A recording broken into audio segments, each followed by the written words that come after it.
부총리님 나와 주시겠습니까?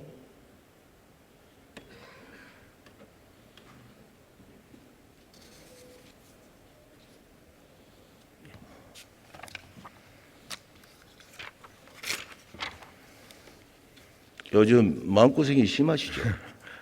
아닙니다. 어쨌든 위로의 말씀을 드립니다. 부총리님, 행정하고 정치의 다른 점이 뭐예요? 예, 뭐 이론적인 걸 의원님께서 뭐 구분하라고 말씀 주신 것 같지는 않고요. 어차피 행정이나 정치나 다 국민 행복을 위해서 같은 목표로 달려가는 저는 뭐 수레바퀴라고 생각합니다. 그래서 한쪽이 너무 크고 한쪽이 작으면은 똑바로 갈 수 없듯이 저는 정치와 행정이 잘 협력해서 국민 행복을 이뤄나가는 것이 저는 정치와 행정과의 관계라고 생각합니다. 좋으신 말씀이에요. 어쨌든 행정은 전문가를 토대로 하는 것을 정책 결정을 하지만은 정치는 아시다시피 민생 현장의 목소리를 경청하는 것에서 출발하지 않습니까? 그래서 국가 재정을 담당하면서 참 재정 건전성을 고려하지 않을 수 없다는 그 책임감, 그 소신에 대해서는 인정합니다. 근데 지금은 코로나와의 전쟁 상황 아닙니까?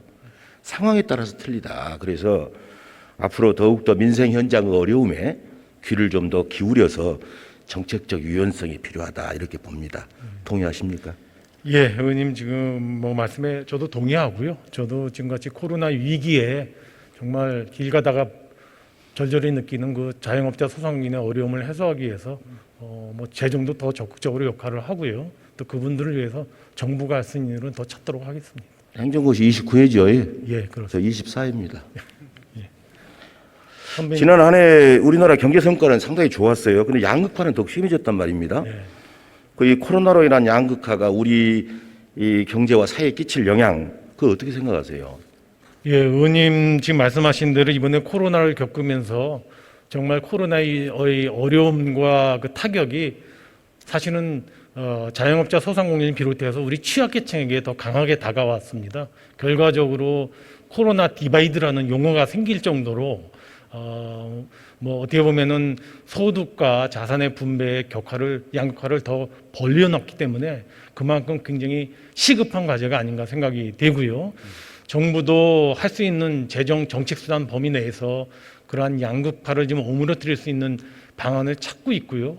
그 중에 하나는 또 한국판 뉴딜에 저희가 사회 고용 안전망을 한국판 뉴딜의 세 축 중에 하나로 설정한 것도 저는 그와 같은 코로나 양극화에 따른 대책의 일환이라고 생각이 됩니다. 뭐 네. 강력하게 추진해 나가도록 하겠습니다. 좋습니다.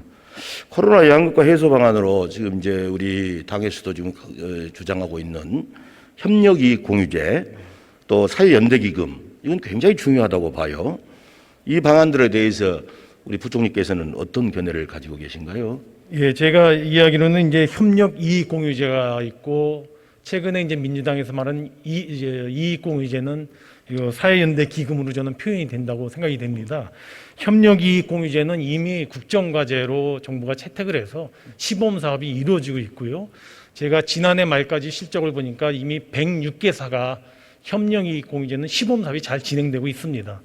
문제는 하나 더가 이익 공유제 형태로 사회 연대 기금을 만들자는 거 아니겠습니까? 그래서 사회 연대 기금과 관련돼서는 저는 뭐 취지는 적극적으로 공감합니다. 다만 이 사회 연대 기금의 조성이라든가 이런 것들이 강제화된다면은 저는 좀 의미가 퇴색이 될 것 같고요. 민간에서 자발적으로 이와 같은 기금 형성과 운영이 이루어진다면 굉장히 도움이 될 것 같고 그 과정에 정부가 여러 가지 인센티브를 부여해서 그러한 기금 조성과 운영이 활성화될 수 있도록 측면 지원하는 것은 저는 가능하다고 그렇게 생각합니다. 그렇죠. 제가 재미난 걸 발견했는데 우리나라 재헌헌법을 보니까 재헌헌법에가 이익균정권이라는 게 있었어요. 예? 이익균정권. 이게 1948년 재헌헌법에는 이게 근로자와 기업이 이익을 나누는 이익균정권이라는 헌법상에 나와 있었어요. 근데 이게 아쉽게도 1962년 박정희 정권 때 이게 삭제됐습니다. 그래서 나온 게 헌법 119조예요. 그 119조가 적정소득의 분배를 위한 국가의 역할을 규정하고 있죠. 그래서 이제 문제는 뭐냐? 이익공유제는 헌법 정신과 헌법 규정에 너무 부합된다는 것입니다. 저기는 직접 고용이지만 여기는 전체적인 국가적 책무를 강조한 것이기 때문에 뜻은 같습니다.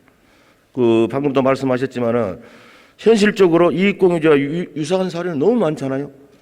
미국의 플랫폼 기업인 도어대시도 그렇지, 애플과 아마존 그렇지, 우리나라 기업 중에서도 SK 하이닉스, LG 생활건강 사례는 엄청 많습니다.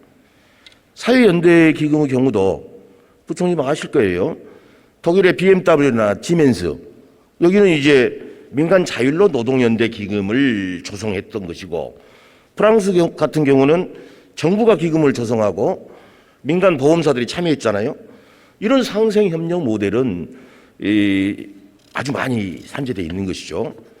그래서 드리는 말씀인데, 이 이익공유제 도입 기업에 지금 저는 한 30% 또는 사회연대기금을 출연한 기업에는 한 50% 이상의 어떤 파격적인 세제 혜택을 주는 방안, 이런 방안도 고민해 볼 수 있는 거 아니냐, 그런 것이고요.